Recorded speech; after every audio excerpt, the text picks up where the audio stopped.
Buenas tardes, muchas gracias por la invitación a la Feria del Libro en Pasto, temporada de las letras. Soy Viviana Rubio, psicóloga clínica con formación en educación y con un ejercicio por más de 34 años en el trabajo con niños, con familias. Además, soy escritora, doctora en Ciencias Sociales, Niñez y Juventud, y tengo también un interés muy grande, no solamente por investigar acerca de qué pasa con las emociones en los territorios, en los contextos, en las escuelas, sino también de compartir con ustedes a través de mi libro Educación para la Paz desde una pedagogía de las emociones, propuestas interesantes cuya finalidad es que se conviertan en iniciativas, en motivadores de generación de acciones que nos permita hablar lenguajes compartidos y generar propuestas en la creación de una cultura de paz, no solamente en la escuela, sino en todos los contextos, porque en todos los contextos se educan.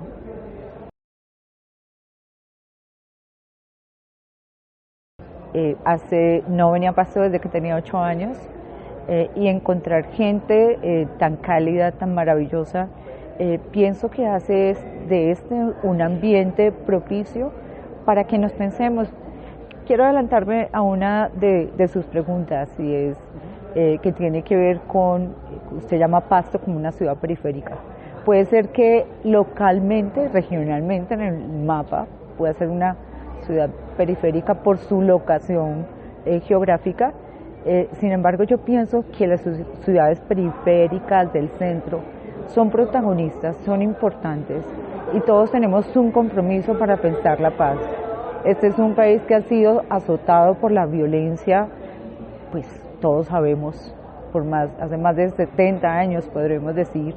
Después viene la pandemia. La pandemia nos está cobrando factura, porque la violencia se incrementa, los cambios ocurren de forma muy veloz. Estamos adaptándonos a una situación cuando ya tenemos que vivir algo, no solamente a nivel local, sino también a nivel regional y a nivel global. La violencia no importa en qué lugar del mundo estemos, es un flagelo que tiene que ser pensado. Y mi propuesta es cómo las emociones políticas negativas, como el odio, la envidia, contribuyen a que si no las gestionamos, si no las trabajamos, si no les ponemos atención a la primera infancia, pues estas son a medida que el individuo crece, son las que van a llevar a que el otro discrimine, excluya, repita el lenguaje de la violencia que ha permeado en la escuela. Todas estas violencias que hemos vivido de alguna forma, cuando hablamos del bullying, es como una recreación de eso que se vive afuera, el discurso del odio, el no ser empático con los demás. Entonces es atender la infancia, y atender la infancia es parte de lo que voy a hablar con ustedes en la propuesta. Este libro está inspirado en una investigación que se realizó en distintos contextos, rurales, urbanos, también trabajé con indígenas, en sectores privados, y las emociones están presentes. Pero la pregunta por la emoción y el protagonismo que se le da, o en la forma en cómo se le está dando, es el que tiene que transformarse. Si queremos un país distinto, tenemos que empezar a hacer las cosas diferentes. Y esto desde una edad muy temprana. O sea, la infancia y lo que todos podamos hacer por el otro en ese sentido, yo creo que es muy importante. Yo creo que todo. Yo creo que la respuesta de un mejor país, de un mejor futuro, de un mejor presente está en la educación. Y este no es un compromiso del Estado, este es un compromiso de las familias, de la formación docente, del barrio, de los territorios, de las costumbres, de los saberes creados en cuanto a qué vida queremos vivir y qué tenemos que hacerlo para lograrlo. Cuáles son nuestras capacidades, y a partir de allí generar proyectos de vida desde una temprana infancia. Entonces, este es un compromiso de todos. Si hablamos de uno de los objetivos de desarrollo global, vemos que el objetivo 17 nos habla de alianzas y necesitamos hacer alianzas entre el sector privado, entre el sector oficial, entre las diferentes clases sociales, por decirlo, el poder aminorar ese gap, esa brecha tan grande que hay, esa desigualdad, y podernos pensar de una forma diferente. La literatura tiene muchísimo que ver, porque cuando yo hablo de literatura, yo considero que la literatura hace parte de una expresión artística. A través de la literatura expresamos el pensamiento, lo podemos expresar a través de un poema, a través de un graffiti, a través de un cómic, o sea, la literatura tiene expresiones donde nos da la posibilidad. Para mí es un arte, escribir es un arte, leer es otro, porque es entrar en contacto con el autor. Entonces, la literatura permite imaginar posibles situaciones distintas de relacionarnos con los otros. Y creo que en últimas la literatura nos permite atender eso que tanto nos aqueja, que es qué tenemos que hacer, a qué le tenemos que poner énfasis para pensar sobre el bienestar emocional y la salud mental, que es lo más importante.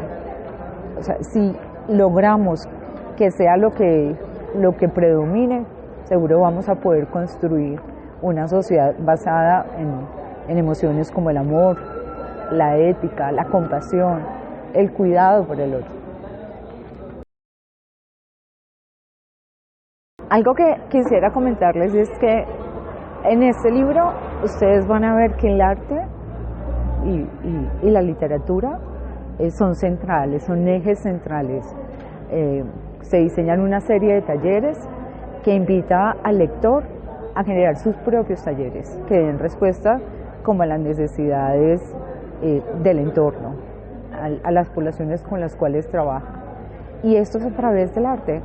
Ustedes van a ver cómo se invita a los niños a trabajar a partir de la fotografía o de artistas que han pensado el posconflicto en los Montes de María, como las mujeres de Mampuján, o como Juan Manuel de Chavarría, que también es un periodista que se fue a caballo por los Montes de María y encontró 90 escuelas abandonadas por el conflicto armado. Pero estas piezas fotográficas se convierten en una obra de arte que, si uno las lleva al aula, por ejemplo, o las trabaja con niños o con jóvenes, terminan siendo estímulos para que no solamente conozcan qué pasó con su contexto, recreen la memoria, porque cuando uno conoce su historia personal, conoce su historia social y la comprende, la posibilidad de repetirla va a disminuir. Pero si no la pensamos, la posibilidad de repetirla va a ser mucho más grande. Entonces ustedes van a encontrar la manera en cómo está escrito. No sé si aquí me tope con un código de barra. Entonces estoy hablando sobre algo y se encuentran con un dibujo de un niño, con un testimonio de un padre.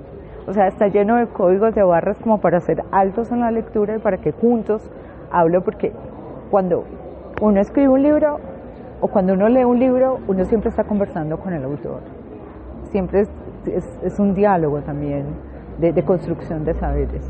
Entonces, no es un libro que ustedes tienen que empezar desde el principio, pueden empezar hacia el final, y todas las imágenes tienen que ver con posibilidades artísticas, cómo podemos trabajar a través de las máscaras, cómo podemos trabajar a través del arte, cómo podemos trabajar y pensarnos.